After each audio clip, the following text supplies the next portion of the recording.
Hey everybody, I'm Devin Francis, also known as the Leonard Monster. Whoa! And I'm like, there's so many of me.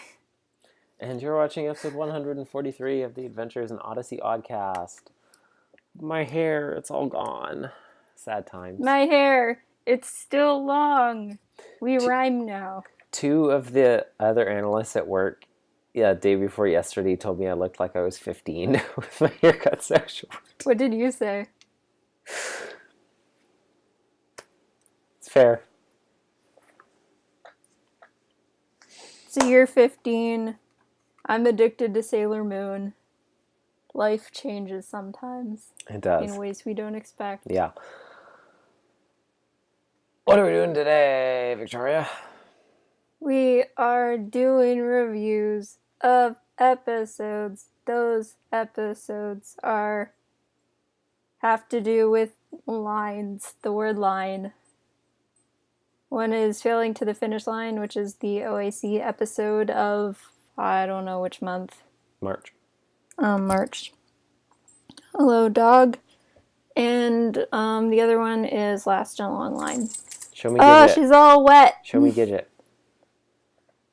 She doesn't like it when I pick her up because she's old and blind. She doesn't understand what's happening. Oh, I haven't seen her in so long, Gidget. Oh. There's our dog. I'm I'm gonna put her down. Yeah. So, Failing to the Finish Line, episode 840, written by Sam Suksiri.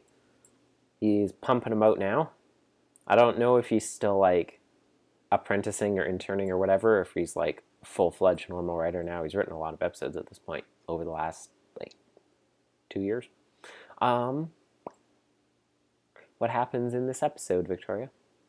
So in this episode, there's a new member of the Square One Club, but it's, again, we have Nelson, my boy, he's back, and we have Matthew, and we have Eugene, and we have this new chump working for Eugene, who's kind of like, if you combined, what's his name? He's me at work, is who he is. No, he was that guy that, like, had that operation on his heart. Again? Was that kid? Dion?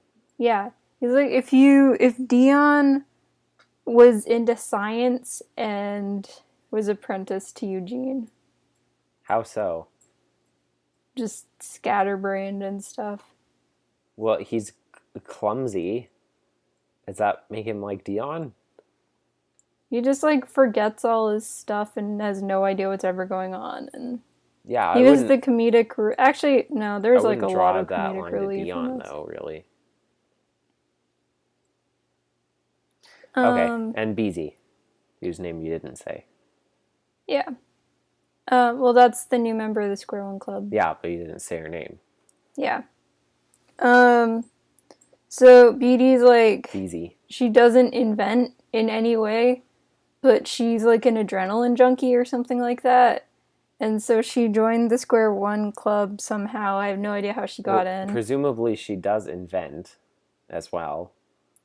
But all she does in this episode is talk about stunts and adrenaline stuff. Like go-karts. So they're going to build a go-kart. I mean, she helps figure out how to make it faster, too. Yeah, she wants to be the one to drive it, and she wants it to be really fast. And they can't make it faster, so then they ask Eugene for help. And Eugene's like, if you put these explosive chemicals in, it'd probably make it faster. And they're like, thanks, Eugene. And then they do that when he's not around. And then they're surprised when it almost blows up. But Beatty doesn't blow up because she forgot. You just listened to the episode. Beezy. I didn't, pick up on her name until I was done the episode, pretty much. How? It wasn't in the description either. I didn't realize that was actually her name. I thought it was, just... I don't know. So, Beezy, forgot her helmet or something like that, so she wasn't in the cart when it exploded, and Eugene, rushed over, and then he lectured them, and Matthew got grounded, and Eugene is now, in charge of the Square One Club or something like that, supervising them, in the free time he does not have. And the moral of the episode was always wear your helmet so you don't die. But it's not from like getting run over or something or falling off something. It's from being away, getting your helmet when something explodes. Yeah. Yeah. Would have saved Lucy in album 5. I mean, and then she died. Yeah, she's like, oh, I forgot that imagination station helmet I need. Yeah. So the hammer doesn't hit my head as hard and knock me out when I go about imagining. But she didn't do it, and then she doesn't the explode. station blew up, and that's how Lucy died, and it was very tragic. That's why Richard Maxwell. Yeah, that's why. So, Square One Club episode. That's been a solid while since they showed up. I didn't like this episode. It was like very underwhelming. I think my bottom line for I was like meh. I think my bottom line for this is that this is what the Flight to the Finish animated episode would have been if there was actual science instead of what's perpetual motion. Thank oil. you. Okay, I was wondering, like, is the science in this legit? I mean, more or less. I think I didn't do a lot of research into it. I thought you'd just know. I assume nitromethane can be used as fuel. So I was thinking this is like the Flight to the Finish episode. Fuel is very unstable. If it was made isn't into it, an Odyssey episode. Include nitrogen. Like if that was an Odyssey episode instead of just the TV show episode, this is what it would have been like. And like it's bad in both. So nitromethane carries its own oxygen, so it needs much less atmospheric oxygen to burn. The theoretical idea or stoichiometric air-to-fuel ratio for gasoline is 14 to 7 to 1. But then methanol, which also carries oxygen, has a stoichiometric ratio of 6.45 to 1. So, yes, it was scientifically accurate, unlike what's perpetual motion goop in Flight to the Finish. I mean, like, Eugene eats stuff and it makes him blow up. It's very scientific. That's true. Also, I didn't realize it until I was reading that how long it's been since the word stoichiometry or stoichiometric has like physically come out of my mouth, and that's weird given that I'm a biochemist. It's like falling off a bike when you like say a science word you haven't said in a long time that you used to say a lot. I just found my History Maker bracelet. I used to wear this every single day. So, Square One Club, they're coming up with ideas for new things to invent. There were a couple of ideas involving drones, which I thought was interesting. I was like, this is the first mention of recreational drones on the show. And I'm like, time to launch into one of those things that sits in my back of my head. And I'm like, this is the perfect time to have this kind of like discussion about the history of Odyssey. Wait, Dev, I really want there to be a line where they tell Wit that they want to make drones. And he's like, drones, we can use them to rescue somebody, like from a clock tower. Can you imagine how much, like, would that be sillier or less silly than the Strataflyer if they used the word drone instead of Strataflyer? It would be infinitely more realistic if it was drones instead of a but like a herd boat. Of drones to save somebody. Yeah, that's realistic. Yeah, I know, but which one would be funnier though? I mean, the Strataflyer's funnier because it's dumber.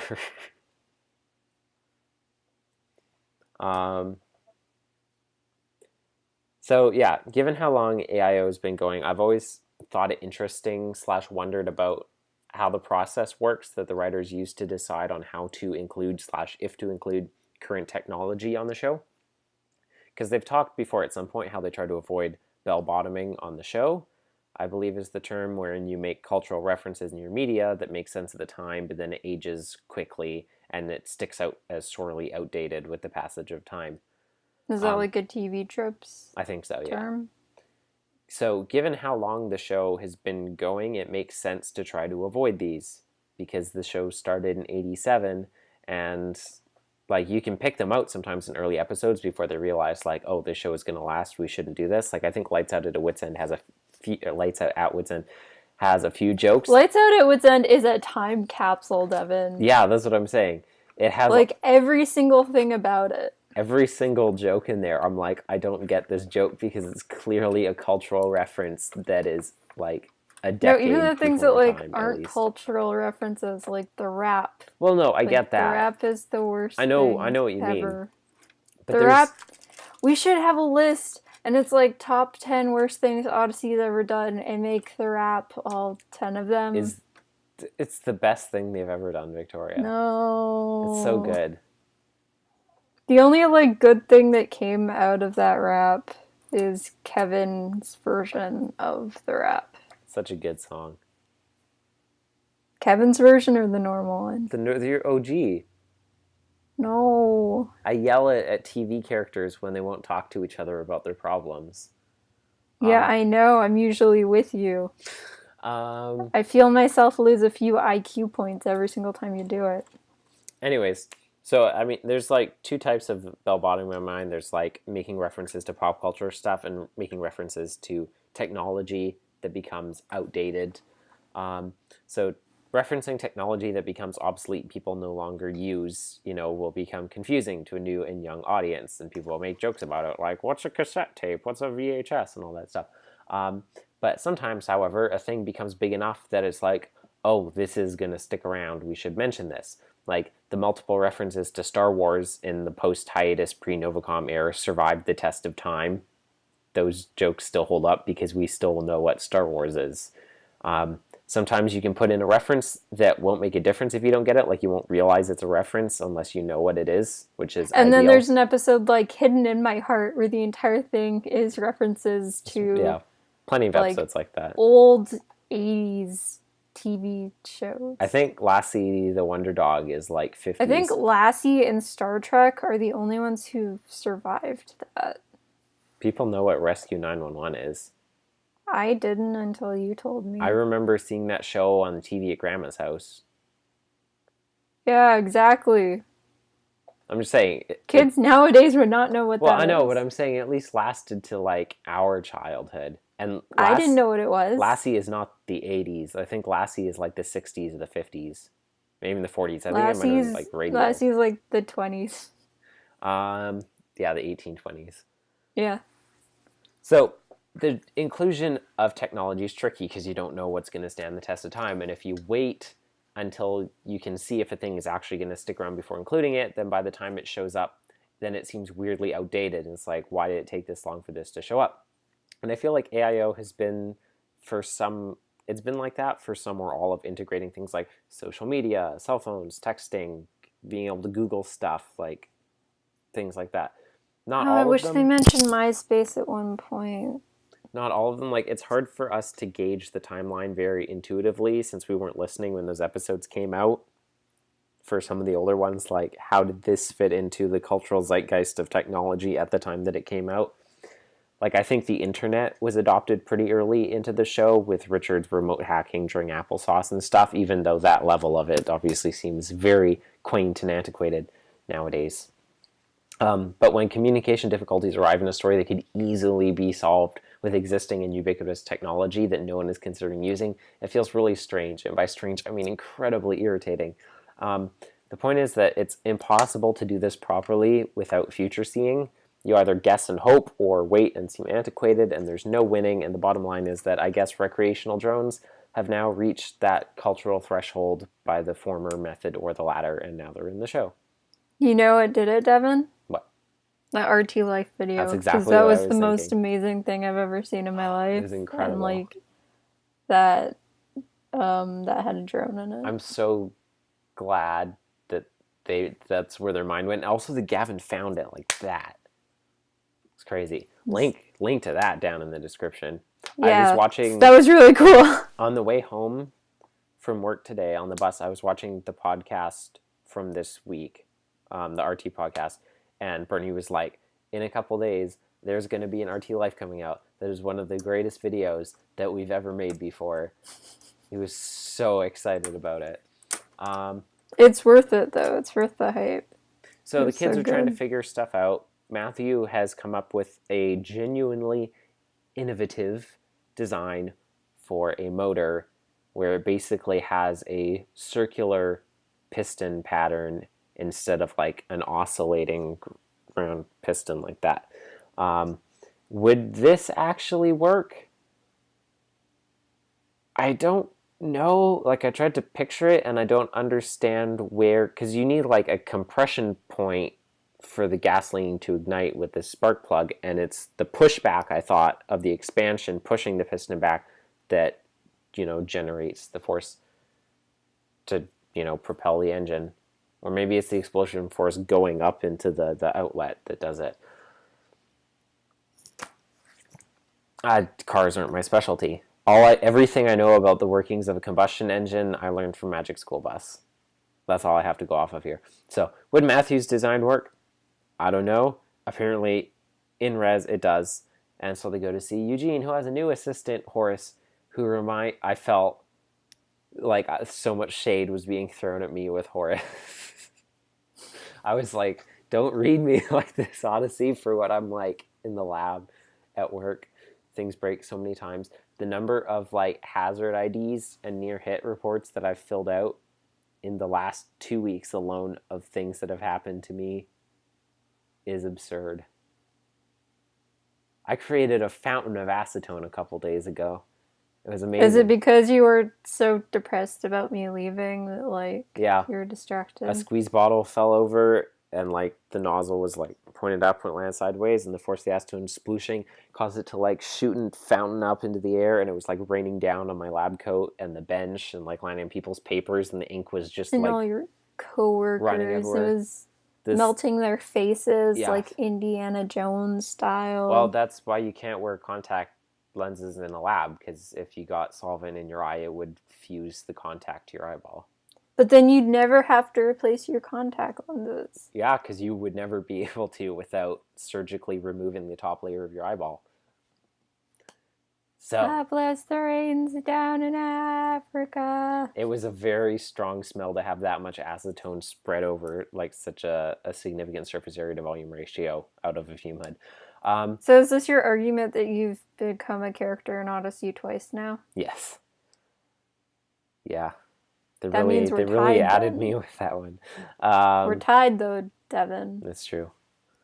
So there needs to be a new character named Victoria. Or not. There could be another one named Odyssey. Devin.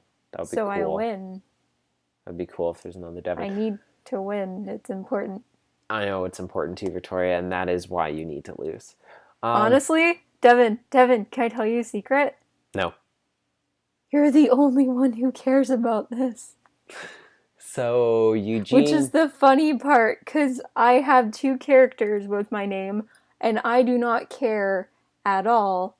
And you have 1 character, and you care so bad. Yeah, you know why you don't care, Victoria? Because you have characters named after you. It's like No, that line you know from why I care? Friends. And he's Because like, I've I never don't really really- considered money an issue. And she's like, yeah, that's because you have it. No, because I don't care if a character has my name or not. I never have fun facts Because about you're me. used to it. You have all the representation, No. Victoria. I've never cared, honestly. Yeah, like, that I know, because they and exist usually for I you. don't You have even like character the name characters privilege. who have the same name as me. I think the only one I ever have liked, the only 2 I've ever come across I've liked are Victoria Chase in Life is Strange. And even then, she's like a huge jerk the majority of the time. She does kind of get redeemed. And also, Victoria, I don't remember if she has a last name or not, from The Corpse Bride. Because she's actually must be nice for you to sentimental. have the choice to pick between all the characters named Victoria. You know what, Devin? You know who I have? I have Devin from Odyssey, and I have Devin from Sugar from Pine Odyssey 7. is a great character. He's way better than like either of the Victorias from Odyssey. And I have Sugar Pine 7. That's all I got. Oh, yeah, that one's not. Yeah. Yeah. Those are my 2. So. Well, then. And well, Sugar Pine 7, it's spelt differently, though. So, anyways, Eugene is like, guys, I can help you out. Figure out your fuel to lubricant ratio. Because I guess that's how lubricant works. You put it in the fuel, apparently. I believe it. I was like, huh, I'm learning all sorts of things. He's like, this is extremely complex. I will write down for 3 seconds. Okay, I figured it out. You can hear like the sound of Eugene's marker, like it sounds like a Sharpie on paper. He clearly, because you can hear like the actual strokes of the marker, he clearly did not even write enough down on the paper to provide like a list of component ratios, let alone write down any formulas. Like unless he was only providing the fuel to oil ratio and that's it, which is not as detailed remotely as what they requested him to give. Maybe he already had notes on everything else. Or maybe he was just doing a smiley face. That could have been it. He just handed it back to them and they didn't look at it until they left. And then they were too embarrassed to go all the way back. And that's why the car blew up. So I think the car blew up because it was based off of that one TV show episode. Yeah. Where everything blew up because they had actual explosive gasoline. Yeah. So they get the car faster and faster and faster, but it's not fast enough, guys. And so Matthew They need Sonic's help.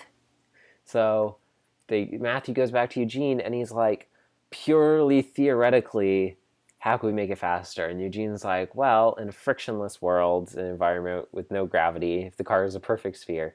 It got a laugh from me. I know ultimately, like, I'm not even sure if that would technically be classed as a joke, but, you know, it's like, it's a semi-joke. It's a lead up to a joke. The reference, the higher level jokes of references to STEM stuff will still get a laugh at me. I know ultimately the fact that Eugene has studied like literally every STEM field is because he's a catch-all stereotype for like nerd, but I'm glad that it allows for a variety of jokes that I enjoy. And it's funny to me how Eugene started off as a computer student. He was computer student, and then he eventually became a student of like all things, like in Isaac the Benevolent, when he's like, I've been studying this in psychology, and Isaac's like, why are you reading that? He's like, I'm a student of all sciences, of all things. And then Richard Maxwell comes along. He's like, I'm the Renaissance man. And Eugene's like, you gots to go. I'm the only one. It does make sense because Eugene's been in college for so long that he just ran out of classes to take. And he's like, guess I'm taking some arts classes now. Honestly, like, Connie, it's every single arts class and some psychology and science. And Eugene, it's every single psychology and science class and some arts classes. They are going to combine their knowledge and take over the world. I don't know why you're saying psychology and science. Psychology is science. I know, but like, I know it's a science, but I'm bad at science and good at psychology. Well, it's on the far end. So part of me is like, how science could it actually It's be? on the far end of the applied scale, the applied spectrum of STEM fields. I know, fields. Devin, you don't have to explain it to me. It's like second to last on that scale behind sociology. So, yeah, Eugene was like, computer guy, and then science guy, then everything guy. And then we eventually, at some point, I guess post-hiatus, just really punched in on chemistry with the side of computers. I was like, maybe we can trace it back to his caustic bathtub origins. I just found it kind of strange after hiatus. It's like, oh, Eugene's teaching stuff like chemistry. And then now it's been so many times, it's like, okay, Eugene is just specifically teaching chemistry, which seems weird. You'd think we'd see more of him doing like computer stuff than chem stuff. I don't know. He showed him his bathtub formula when he was 6, and they gave him tenure on the spot. He couldn't say no.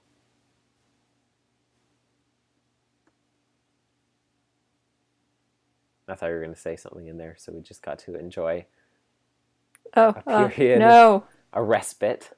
No, I say no. Sorry, I was looking at a picture of an African pygmy dormouse. It's like the cutest thing I've ever seen in my life. Mm-hmm. Okay. So, Eugene lets Matthew know about the nitromethane that he has in the closet. Matthew is going to put the nitromethane into a go-kart that does not even have a stable steering column. I was like, I can't believe that someone is going to die in this episode. This is going to be like the beginning of Fine Feathered Frenzy with the lawnmower, which it was, and then it turned into Flight to the Finish. It was Flight to the Finish the entire time. Yeah, but I also got it never stopped. Hints in my head of the lawnmower too. Yeah, but like that episode's good though. Flight to the Finish is good. Matthew starts getting really aggressive towards his friends. He's like, I'm trying to do science here, but Nelson, you just keep looking for problems and everything. And I was like, I feel like Matthew's definition of science is very skewed if he thinks that looking for problems with an idea and doing science are mutually exclusive, let alone exactly the same thing in their entirety. Also, Matthew like really loudly yelled at his friends at the very beginning of the episode. They're like, hey, blah, blah, blah, I think this is this. Well, I think this is this. And Matthew's like, can you both of you just shut up? Be quiet. And I was just like, there was calm down. A lot of tension in this episode. Needless tension.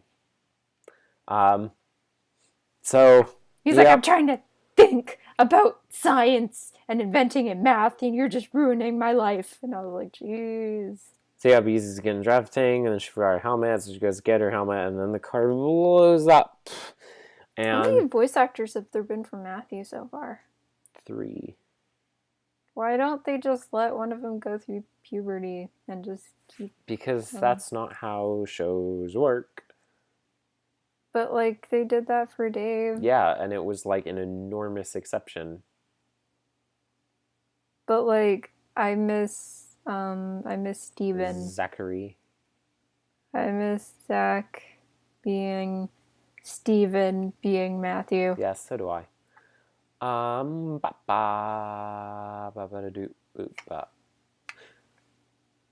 So Eugene is like, all right, I'm in charge now.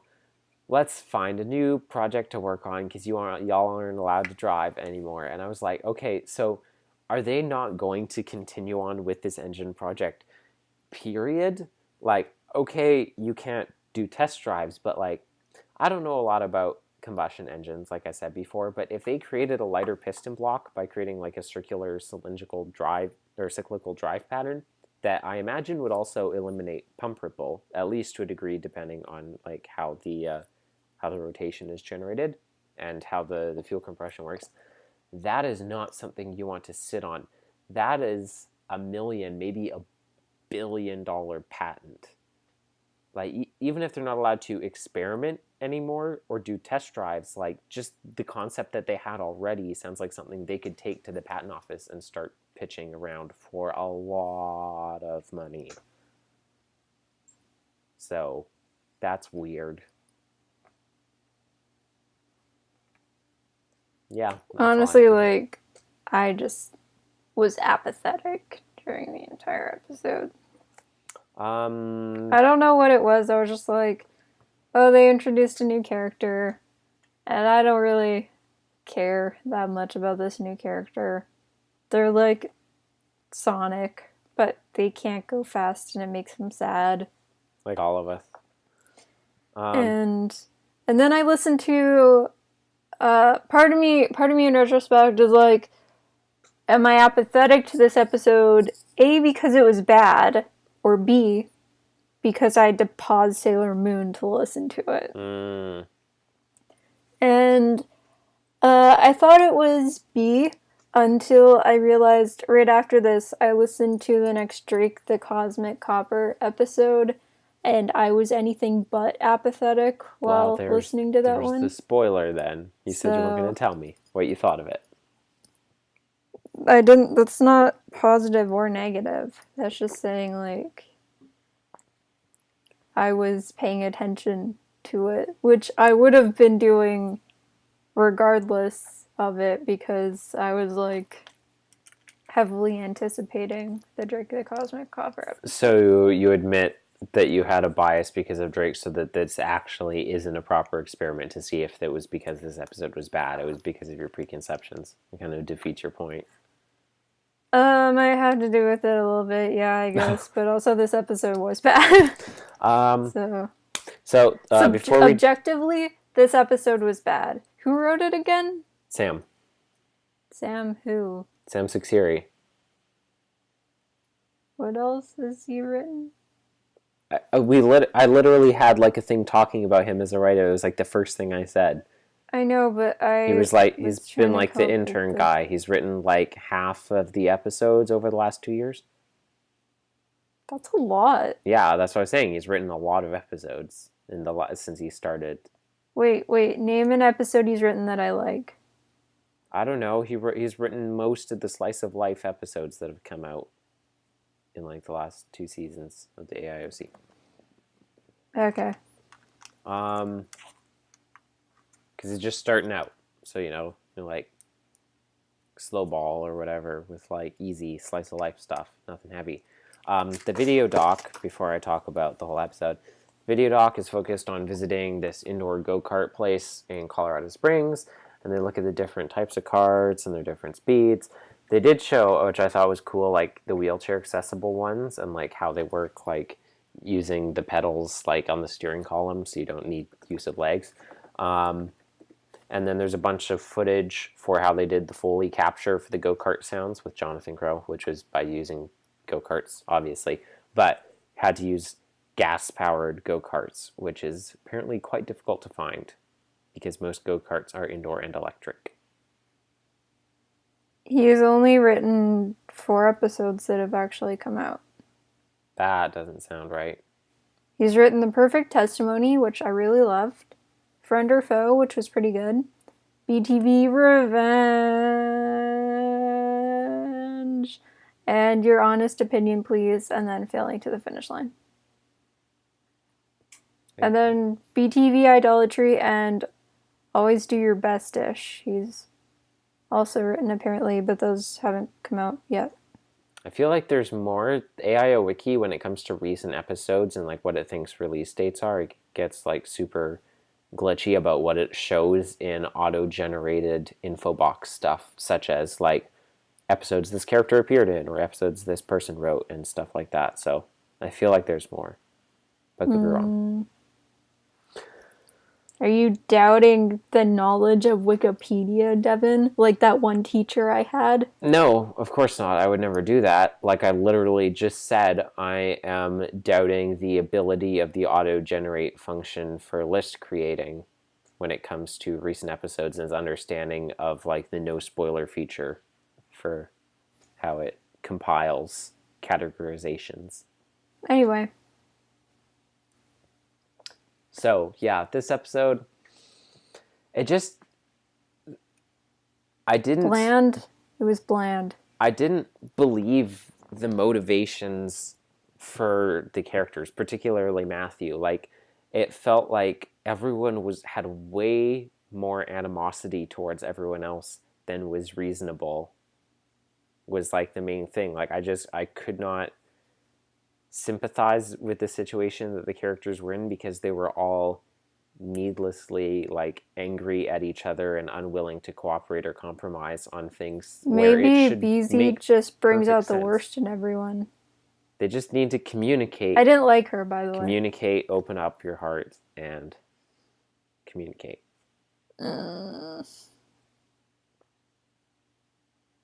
going to give this episode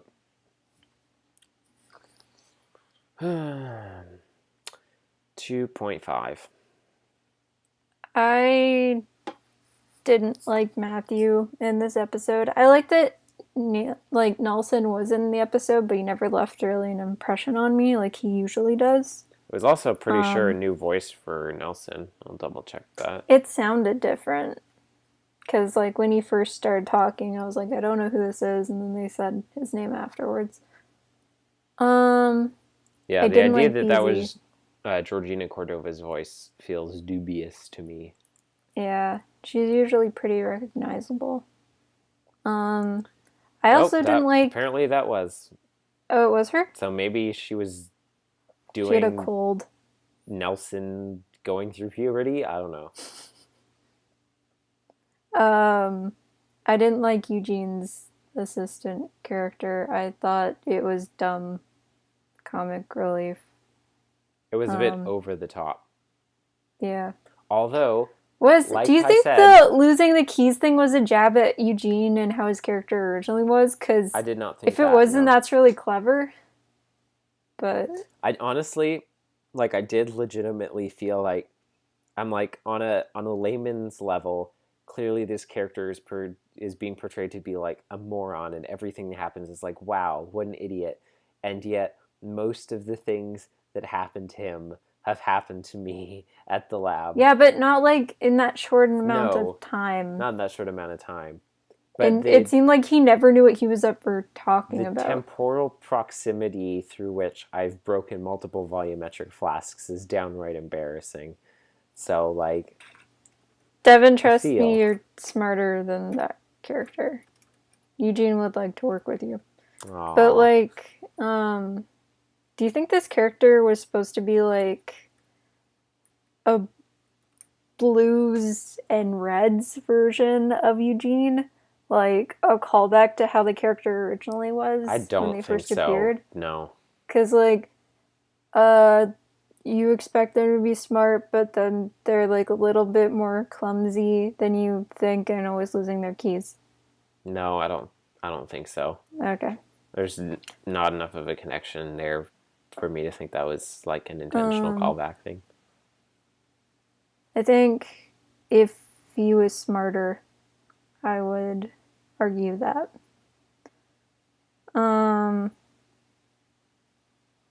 Eugene made me feel nothing in this. Nothing made me feel anything in this episode. And it's nothing against the writer, like I said. I never have anything against these writers. Unless they've never written an Odyssey episode, then they write a crappy TV show episode. There's one singular thing about this episode that I learned from the web quest that I think might be able to make you feel something, or at least the closest to something you'll get from it. Make me feel an emotion, please. Which is that even though it's incredibly tiny, it's that you can barely see it in the episode art, you can see Eugene's wedding ring on his finger. Wait, let me check. I don't think... Yeah, I don't have this episode in my iTunes, so I have to go to the OAC Club. Well, that art is going to be way too small. The resolution isn't going to be high enough. That's what I'm saying. It's like, I'm not sure it's even a pixel in like the resolution that's on the AIOC. But believe me, the wedding ring is in there. That's the closest I can come to being able to try and provide an emotional response for you to anything related to this episode. Honestly, I don't think that'll do it. All right. Well, I tried. I think I need something more than that in my apathetic heart. It's not the first episode art we've had with Eugene's wedding ring, so... I'm trying to. That was when one door. Oh, closes. I see it. I see it. Part 1. I see it. Okay. Did you give your score, Victoria? No, I didn't. I did not like this episode. I'll give it like a 1 out of 5. I'm too soft. What did you give it? 2.5. Really? That's like one of the lowest marks I've ever given an audio episode. Yeah, but like... I know, that is still a pass. What would you ever give... What would it take for you to give one a 0 out of 5? I was going to say Wit impales a bunch of kids on a skewer. No, that's already happened. That would be interesting. In the background of an episode, probably. That would be interesting. I don't know what it would take for me to give a 0. Something like wholly terrible, genuinely delivered. I don't even know. Yeah, I'm going to change my rating to a 2. Up to 40%. Aha! I did it! Well, I was worried about being too mean. And then Victoria gave it a 20, so. Are you calling me mean? Yeah, I'm saying that I've deigned to lower myself closer to your level. To make me look less bad. Well, while we're on a chemistry check, I'm the mean sibling, apparently, even though you usually give, like, lower marks than me. Yeah, since we're on a chemistry kick, I thought we'd do a little bit of what's his name's equilibrium, and you being down, I was here and you were down here, and so you adding it and brought it here, like a equilibrating Honestly, like an acid base. we probably give Weak acid. I probably give as many high scores as you give low scores, and like vice versa. Yeah, but your scale is different than my scale. Anyways, it's been 40 minutes, so we should talk about the next episode. Yeah. Because the fact that we spent that long talking about failing to the finish line kind of horrifies me. TBH. Me too, because I want to finish this so I can go watch more Sailor Moon. I'm almost done the show, which makes me really sad. Well, the longer we record, the longer we record, the closer I am to the new season of Sailor Moon coming out at whatever point in time it does. Okay, so let's pause here so we can talk about Last in a Long Line. So, episode 157, Last in a Long Line, written by Phil Lawler. Qu'est-ce qui se passe dans cet épisode? So, in this episode, it opens at a cemetery, and Eugene and Whit are there. Nope. Eugene and Bernard? Mm-hmm. Yeah, Eugene and Bernard are there. Wait, let's pause. Let's let the audience place bets on if Victoria listened to this episode before we're reviewing it or not. And then after that, we can take bets on what is the last non-new episode that we reviewed that Victoria actually listened to before we recorded a review of it. How many months ago did that happen? How many months ago did we record our last episode where there was an old episode in it? One. We would do them every month. Yeah, I knew you'd say that. And you never listen to these episodes in advance, and then you never know what happened. I've listened to these episodes so many times. Yes, and yet you thought that Whit was in the beginning of this episode, even though Bernard's appearance in it is quite iconic.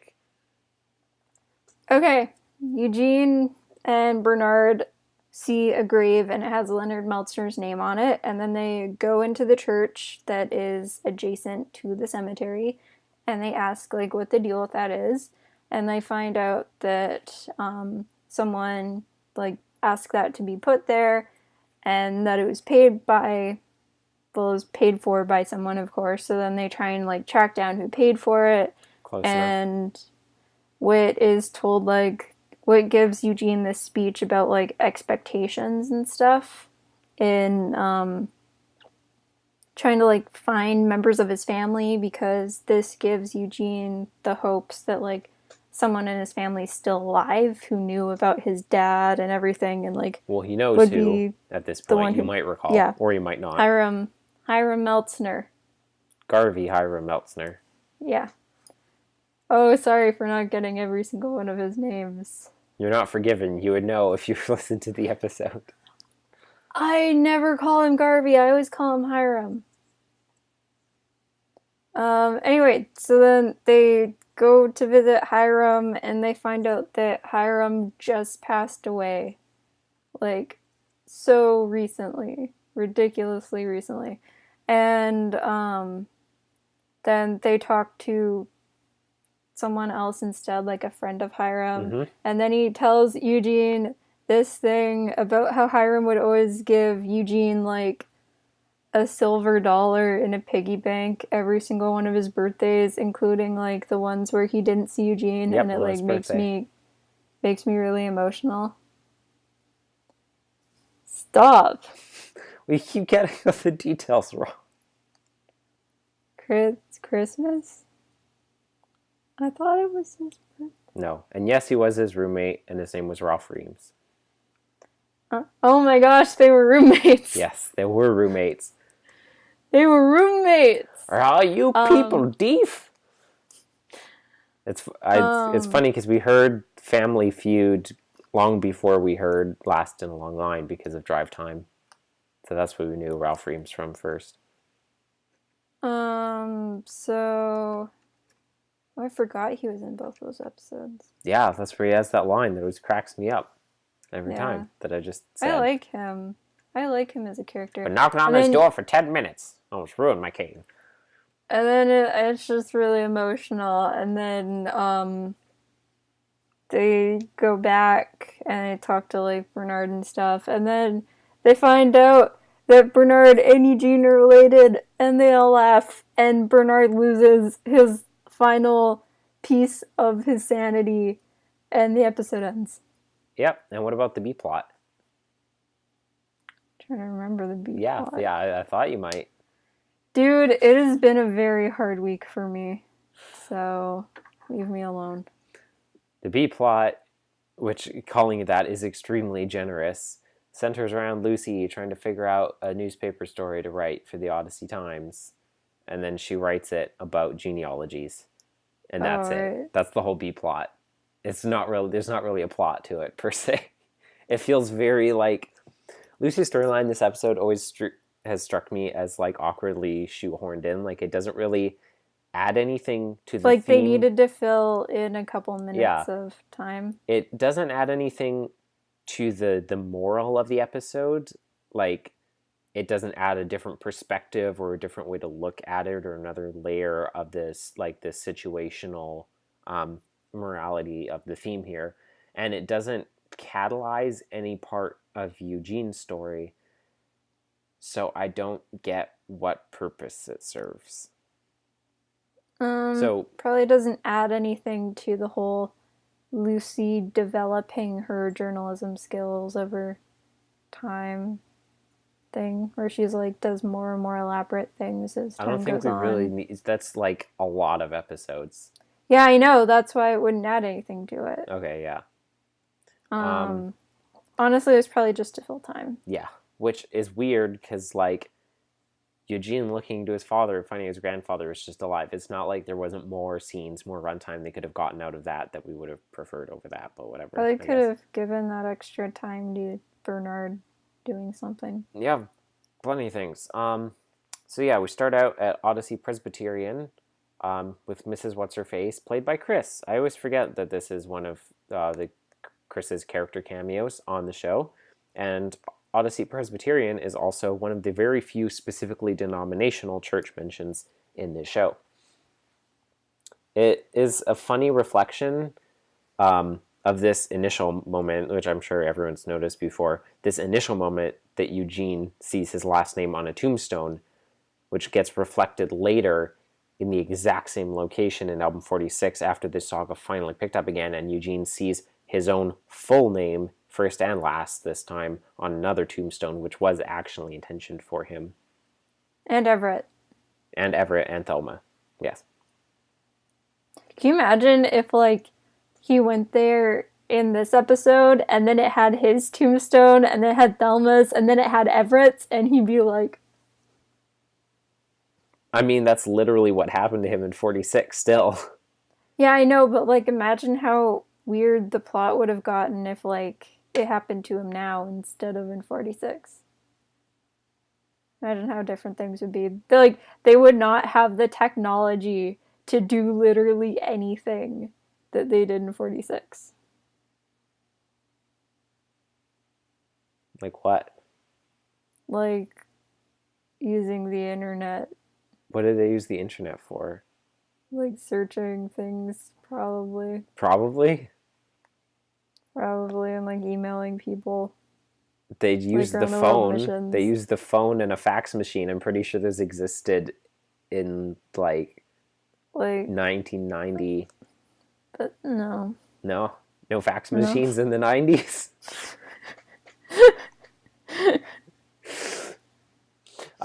They've actually never existed. It was just an elaborate prank on you, Devin. Oh, that would make a lot of sense, actually. Lucy tells Bernard that she has raked enough muck for a while, which is referring to her piece on Green Dye number 54, Scandal in Muckraker, which is funny because even though this episode does chronologically come after that one, in the albums, Muckraker doesn't happen until the next album after this one. So that would be confusing for someone who's listening to the album. Honestly, like, chronologically, that's the best reason that, like, Lucy's in this episode, to just kind of, like, do something more chill. And also, I like the Muckraker line a lot.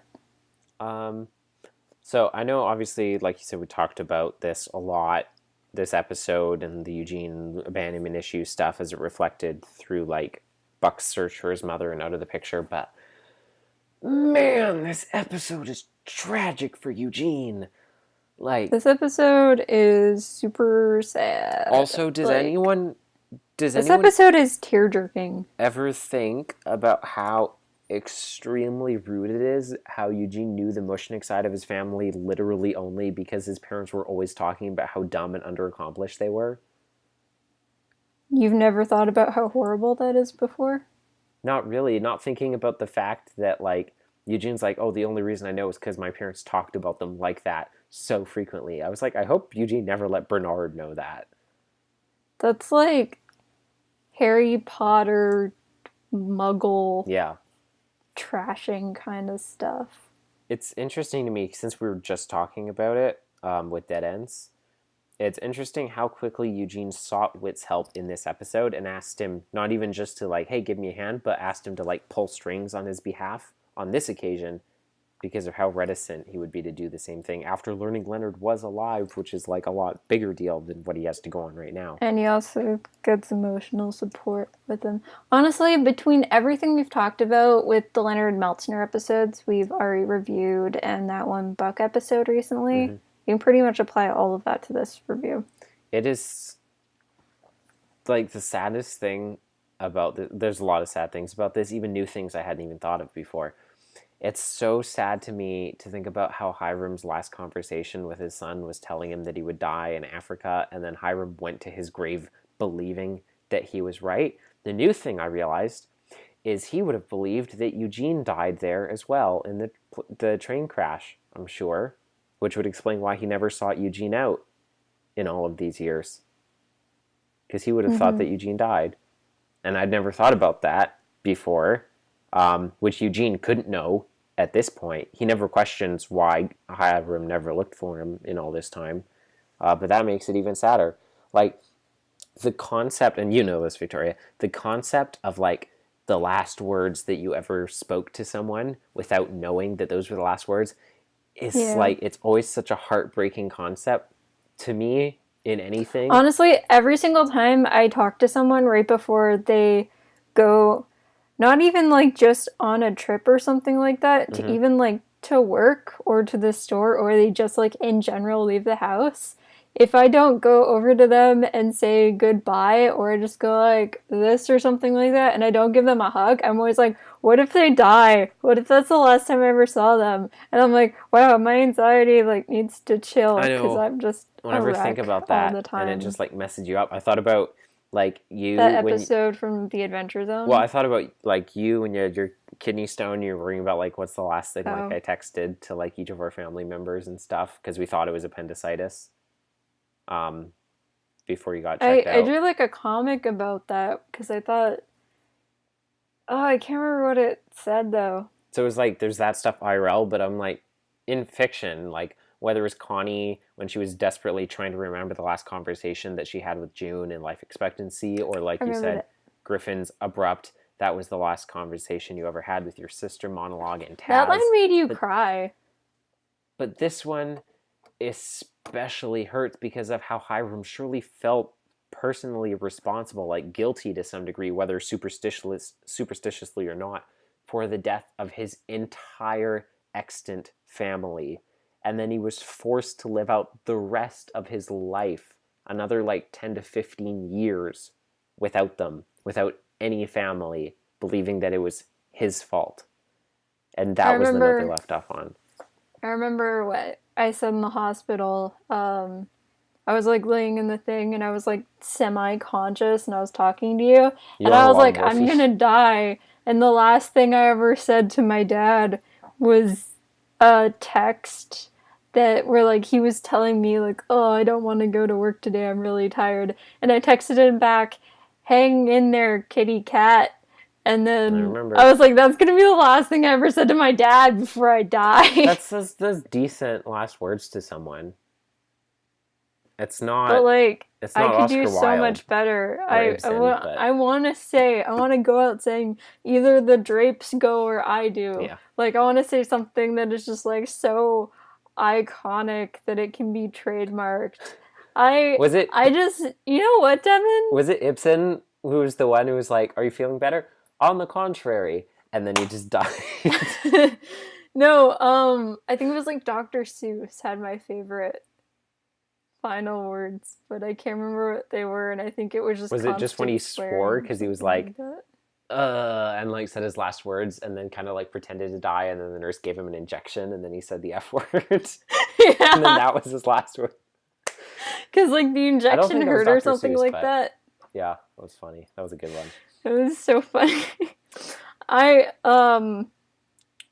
just want to be Oscar Wilde. Is We all that do, no? Victoria. We all do. No, yeah, that's his name, right? Yeah. Oscar Wilde. Except for I don't want my crowning achievement to be Dorian Gray. Because Dorian Gray is the worst person ever, and I was so frustrated the entire time I read that. Did Oscar Wilde write Dorian Gray? That doesn't Yeah, sound right that to was- me.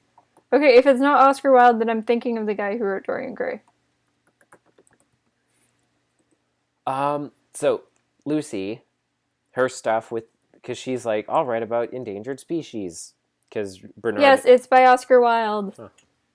I know, because it says ivory like 20 times in it.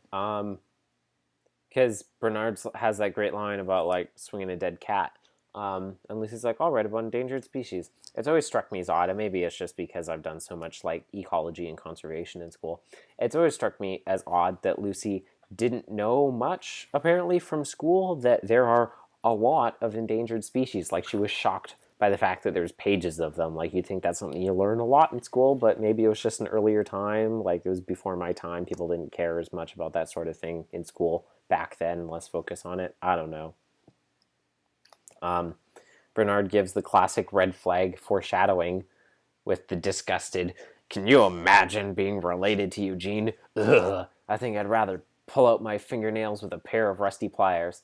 And I was like, I think maybe the comments that Leonard and Thelma made about the Mushniks are canceled out by Bernard's jabs at Eugene. Maybe it's all So, like, fair. There's an equal playing field now. Also, how they treated Eugene at the family reunion. Because they treated him like garbage. That's so true. They were very mean to him, and he did not deserve it. It was also No. extremely cruel of Phil Lawler, both to Eugene and to us as the audience, that we got like a solid minute of red herring of believing that Ralph Reams was Hiram Meltzner. Before, How do I look? I mean, I can't see super well, but I can tell there's a feather in your hair. And a And there's flower also this. on the There's other a side. flower, and then there's a flower and a feather. Like, I mean, it's one of those things where it's like, well, I know that that's not him because I know other stuff from the future by the time that we heard this episode, but you would have believed that first time going No, around. it's like Eugene and him being like, Hiram Meltzner? And he's just like, I'm sorry, Eugene. No, it's not even that. Hiram passed like, away. I'm sorry I disappointed you, You- grandfather. He's so, like, sad and meek. Also, I've never really focused before in this line, and I've really thought about it. The fact that Ralph said that Leonard grew up in Odyssey. Like, I wonder until what age he means, because that That never doesn't sound right. that never came across when he returned from the dead. But Eugene asked him why Leonard was buried in Odyssey instead of Connellsville, or not buried, but why his headstone was there. And he's like, that's where Leonard grew up. And Oh, it's like, yes. Can you tell that I grew up in Odyssey because of my thick Odyssean accent? Exactly, yes. Also, like, as far as we know, I might be wrong, Hiram didn't have a British accent. I have no way of knowing You've that. never heard honestly. Hiram's voice. But we never hear Hiram speak. I never pictured him with I a believe British canonically Leonard was born in England and I guess grew up in Odyssey. So they accent. But, moved like, early on. it must have not been that early on, because otherwise he would have lost his accent, probably. Yeah, but if his parents were from there, they would have the accent, and that's what Yeah, would give but, you the accent. that messes with my headcanon. No, so we're I'm not sorry allowed doing that. that the facts from an I episode, forgive you. for the facts from an episode that came out like 27 years ago mess with your headcanon from right now. Do you think that Eugene should have had a British accent? I feel like, and I've mentioned this before, in the Like, he talks very proper, and I want to say he gets that from Leonard, but like the lack of accent he gets from Velma. Did you say Velma. Velma? Maybe. Latrina. The first couple of episodes with Eugene, he sometimes has like a barely almost weird muddled pseudo-British accent for a second. Like they were trying to sort of put it in there, but not really non-committally, and it's all muddled. Just I like think the they're guys just trying to make him sound like really proper, and it came off as British. Which is what lots of people do. Like, I want to sound really, like, sophisticated, so I'm gonna speak like I'm British. Just like the last episode of Taz with Moira. Oh my goodness. I'm just gonna do an airy voice, because that was the worst British accent ever. You know what? Forget the accent. I'm just gonna talk like Lucretia. I was so confused, because I was like, dude, Kravitz's accent wasn't that bad. What happened? He was British. Kravitz's accent was something. Okay. So Leonard Meltzner, it's interesting kind of paying attention to it. Like, I know we've talked before, we've wondered, speculated, like, how precisely were the wheels turning at this point? How much did they know about having an idea like, hey, maybe we're going to bring Leonard back at some point? And I feel like they didn't know. I always figured it was something that they didn't. Because I feel like otherwise they wouldn't have waited that long. But on the other hand, they knew Wit's backstory for all of forever, including today, and they still haven't said everything about it. I've always figured... To my eternal frustrations. I've always figured they weren't planning it back then, which is why they waited so many years to do it.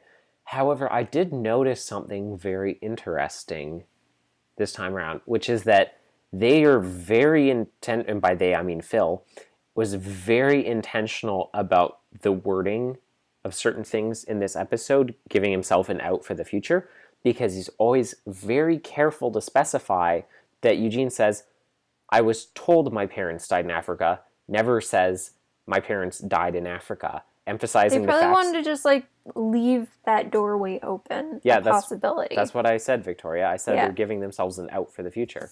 Like, he's continually... I'm agreeing with you. Continually emphasizing that the deaths were unconfirmed, and Eugene even asked specifically when they're like, oh yeah, this is the headstone for your father, and he was like, he was buried there? And they're like, no, it's an empty grave, it's just a headstone, no body was ever found.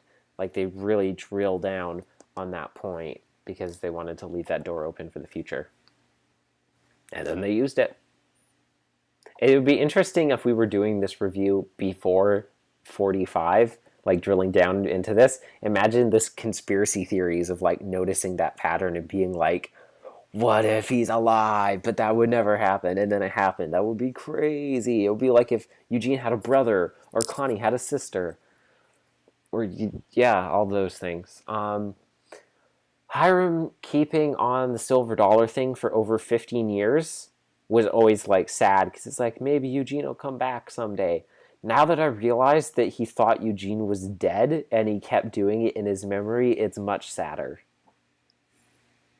I'm much more emotional about it now that he kept doing it. It's an emotionally, like, trying episode. Mm-hmm.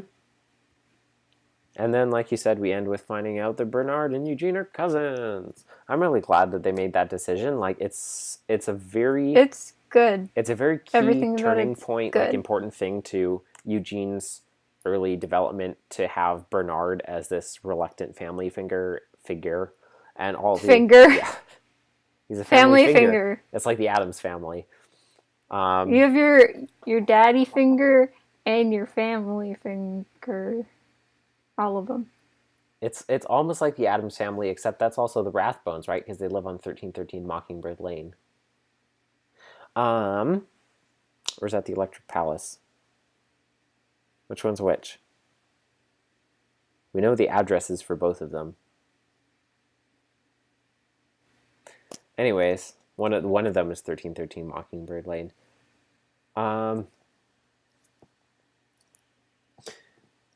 I think it's the Rathbones' house, and it is said by Officer Orion Officer Orion in Act of Mercy. It is an important thing to Eugene's early character development to have Bernard as this reluctant family figure, and all the extensions that come with that, like all the other family members. Even the fact that they're still, as far apart as being third cousins twice removed, it is still amazing how much it changed their relationship. And like when you think about all of the episodes involving them together that are drastically affected by the fact that they have that distant family relation, like roommates and the entire road trip that they had together and They stuff were like that. roommates! And family feud. It's a big thing. Okay, the guide bonus thing, paragraph. Parentheses S, close paren. Behind the scenes.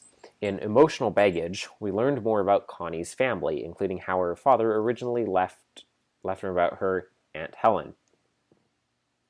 How her father originally left, and about her Aunt Helen. These characters would figure prominently in later episodes such as Father's Day, album 14, and A Touch of Healing, album 24. After doing a story about Connie's family, it seemed appropriate to explore Eugene's backstory in this episode. Eugene's family had barely been mentioned before this show, and this episode became a touchstone for defining his past, and in particular, his childhood. This was also the episode where Bernard found out he was related to Eugene, a source of consternation for Odyssey's window washer for years to come. One line from this show: I was always told that my parents were lost on an anthropological mission in the rainforests of Zaire in Africa. I was only 7. Eventually set off an entire mini-series of episodes concerning the search for Eugene's missing father and the explanation for his lengthy absence. So nothing really new there, except for perhaps the fact that the reason that they did this episode is because we'd just gotten more Connie family stuff immediately before, and they wanted to kind of like pair those together, which is interesting.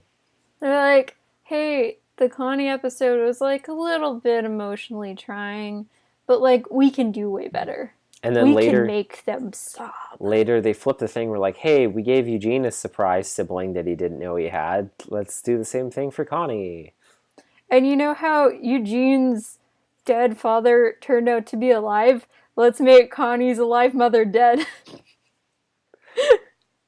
You know how Eugene's father in his memories always seemed like a schmuck, and then he came back and he was like, oh, I'm nice and I love you, Eugene, and stuff. Let's bond together.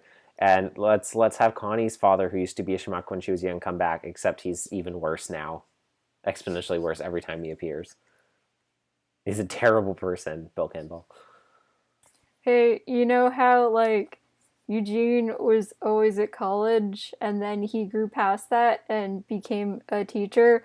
Let's have Connie, who sometimes teaches Bible studies, go to college for 500 years.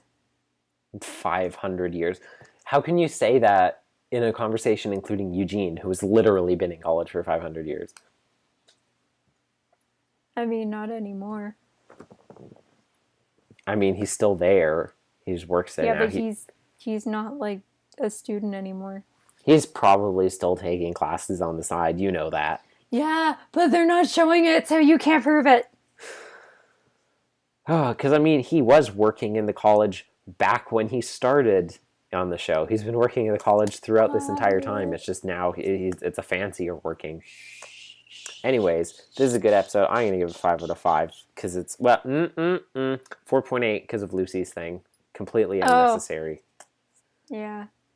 I'm going to give it 5 out of 5 because I really like the muckraker line in Lucy's thing, and just like all the characters are so good, and this is like one of the first really like, this is like an early episode for Odyssey, all things considered, even though like it's still from the golden, what's it called? Yep, it's from them. Golden Collection. Yep. What's it called? Golden albums, whatever, I don't remember. I don't remember it either. Nope. But yeah, it has some like really good character development for like Eugene, and it leads to really good character development with Bernard, like in later episodes, and it opens up that doorway for more Leonard everything. It is the reason Devon's username is what it is eventually. And it's a very influential episode. On not very many things anymore, but it's still the one I use in here, I guess, because that's what it is on YouTube, so that makes sense. Yeah, but like everything else, it's not. It's Dr. Blackguard for some reason. Well, because I couldn't get that on the TOO originally, because obviously that was taken. Yeah. I just use, like, musical theater references, or RVB references, or just my own references. I try to be consistent. They were just talking about that extensively on the RT podcast today, about the importance of being consistent with your brand with usernames across multiple social media platforms. I give it 5 out of 5. Cool. All right. What do we do next time, Victoria? I bless the rains you recorded it. Down in Africa. Oh, the TV show review? Yeah, TV show review. And my hair will be and it's going to be, and we did it in the past, so I'm not going to be here in it. I'm going to be there. And I'll have hair. And then I'm going to be there, right behind you, person that's watching this. And then we'll also be doing the album 65 predictions, which, if only we'd done sooner, if only we could attack that to the music review, then maybe it could have gotten views. That's all right. We don't do this show for the views. About that? We do it because otherwise I don't talk to Victoria, except when she lives with me. That is not true. We talk to each other basically 24/7 over Skype. That's true, but I mean, like, talk more than, like, intermittent sentences and links to Tumblr posts. I mean, what else in life is there? Touché. So, that's what we're doing next time. Movie review, Once Upon an Avalanche, album 65 predictions, because that's coming up in not too super long from now. Everyone go watch on the AIOC. Go watch the movie review, because it made me love a character. It's not out yet, but it made me love a character I didn't care about previously, because that character does the coolest thing ever. And I now look up to that character as a role model. Victoria really hyper-fixated on that one moment. No, it was so cool, though. The only reason is because it was so unexpected. It was so cool. She was taken in by a very obvious plot twist. I loved it so much. Anyways, that's all for now. Thank you for joining us on our side of YouTube. I've been Devin Francis, also known as Leonard Meltzner. Or and Dr. I want Blackard. all of y'all to go do 3 things for me. 3 solids. 1, go watch that music review because Devin's really sad. 2, watch the Once Upon an Avalanche thing because there's just that one part. A week from now. So good. When it's out, unless you're watching this a week from now, in which case it is probably out. Go see Infinity War because it's like, it's really good. Statistically speaking, they probably already have, but go watch it again. Go watch it again. We've seen it twice. I've been invited to go see it with 2 separate groups of people other than those 2 times. And I haven't because I don't have enough money to see it, like, more than 2 times. Anyway.